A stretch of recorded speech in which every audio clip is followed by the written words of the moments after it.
There ain't no country music for old men.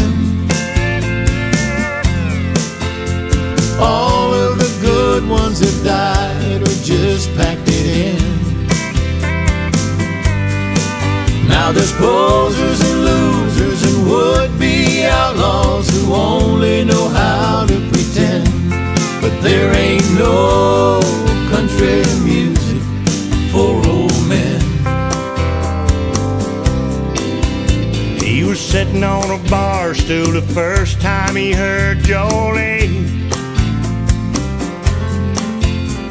a song by the prettiest angel he'd ever seen.